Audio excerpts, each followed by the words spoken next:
barsaabka gobolka Gabiley kusimaha maayirka degmada Gabiley xogayaha fulinta dawladda hoose xildhibaano ka tirsan golaha deegaanka Gabiley agaasimaha waaxda diiwaangelinta dawladda hoose ee Gabiley iyo sarkaal ka socday wasaaradda arrimaha gudaha Soomaaliland ayaa maanta degmada Gabiley si rasmi ah uga bilaabay isdiiwaangelinta madaniga ah waxayna 12 gobood ka hirgeliyeen xaafadaha iyo meelaha istiraatijiga ah ee magaalada Gabiley waxa la arkay subaxnimadii saaka shacabka reer Gabiley oo safaf ugu jira qaadashada kaarka muwaadinka Soomaaliland waxaana sidoo kale goobahaas iska diiwaangeliyay barsaabka gobolka ku-xigeenka barsaabka gobolka kusimaha maayirka degmada Gabiley xogayaha fulinta dawladda hoose iyo xildhibaano ka tirsan golaha deegaanka degmada Gabiley iyadoo shacabka reer Gabiley ay soo dhaweeyeen qaadashada kaarkan kuna tilmaameen wax shacabka muhiimad weyn u leh waxaana ugu horeyn warbaahinta la hadlay agaasimaha waaxda diiwaangelinta dawladda hoose Cabdullaahi Xuseen oo ku nuuxnuucsaday ahmiyadda kaarkan uu leeyahay shacabka reer Gabiley halkan waxa noogu diyaara oo wasaaradda arrimaha gudaha ay soo gaarsiisay 13 sanduuq oo lagu talagalay in lagu diiwaangeliyo dadweynaha gobolka Gabiley halkan waxa ka muuqda buugtii iyaguna waraaqihii la qaadanayay cadeynaya qofku markaa inuu isdiiwaangeliyay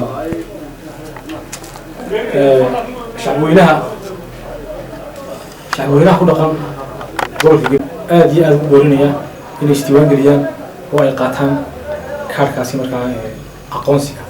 sidoo kale barsaabka gobolka Gabiley iyo ku-xigeenkiisa ayaa tilmaamay ahmiyadda kaarkan uu leeyahay shacabka Soomaaliland maanta waxaan gobolka Gabiley qaasatan caasimadda Gabiley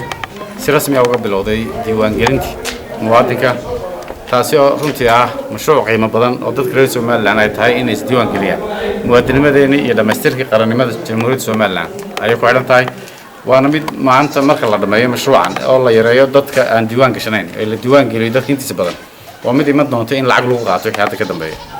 kadib marka qofka lagu xidho meel kasta uu tago hadduu ardaygiisa carruurtiisa siraa iskuulgee ma geyn karo ilaa uu diiwaan gashay hadduu siraado meel safar u bax tuulo kale gaari kari maayo magaalo kale oo stopta ugu horeysa waa lagaga soo reebayaa gaariga marka waxaan leeyahay noloshii waa ku xidhan iyo qaramada Jamhuuriyadda Soomaaliland dadweynaha reer Gabiley waxay noo ballanaa in la isdiiwaangeliyo wasalaam mashruucii diiwaangelinta muwaadinka barnaamijkaas waa barnaamij aad u qiimo badan oo lagu kala saarayo muwaadinka iyo qofka aan muwaadin ahayn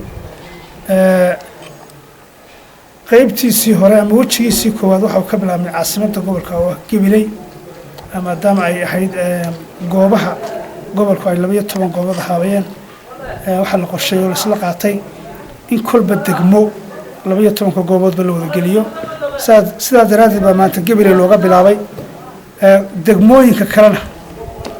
waa la gaari doonaa degmo walba baa loo tagi doonaa kusimaha maayirka degmada Gabiley iyo xogayaha fulinta dawladda hoose iyo xildhibaano ka tirsan golaha deegaanka oo diiwaangelinta ka hadlay ayaa iyana soo dhaweeyay iminka maanta halkan dardaarankan isku diyaariyay waxa weeye inaad shaqada la laabtaan in mas'uuliyad culus u shaqeeya saaray inaad qof kasta xilkasnimo muujiyo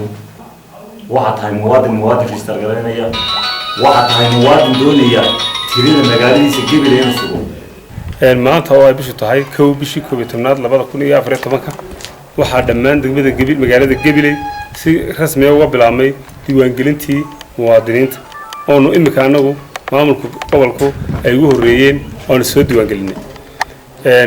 waxaan leeyahay dadweynaha reer Gabiley maanta oo tahay noo bilaabantay diiwaangelintii hadhow waxay noo joogaysaa muddo halkan noo joogayaan muddada halkan ay noo joogaan maanta 12 tiim ee ka hawlgalayay gobolka Gabiley waxay ka hawlgaleen magaalada Gabiley marka ay Gabiley dhameeyaana gobolka intii kale ayaa hadhay oo u gudbayaan hawsheeda galayaan haddaba waxaan leeyahay muwaadiniinta reer Gabiley dadweynaha reer Gabiley inuu qof waliba goobta ugu dhow iska diiwaan geliyo saaka waxa ka bilaabmay gobolka Gabiley isdiiwaangelintii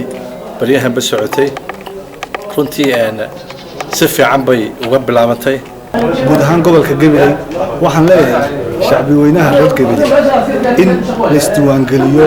ayaa muhiim ah si kastaba ahaatee qaadashada kaarkan diiwaangelinta ayaa maanta si rasmi ah ugu bilaabmay magaalada Gabiley iyadoo goobaha la iska diiwaangelinayna ay ahayd 12 goobood oo kaliya xagga la filayo in deegaanada kale hoos yimaada gobolka Gabiley dhawaan la geyn doono diiwaangelinta madaniga waa Jaafar Awil Hareeri shabakada wararka ee Gabiley News Network magaalada Gabiley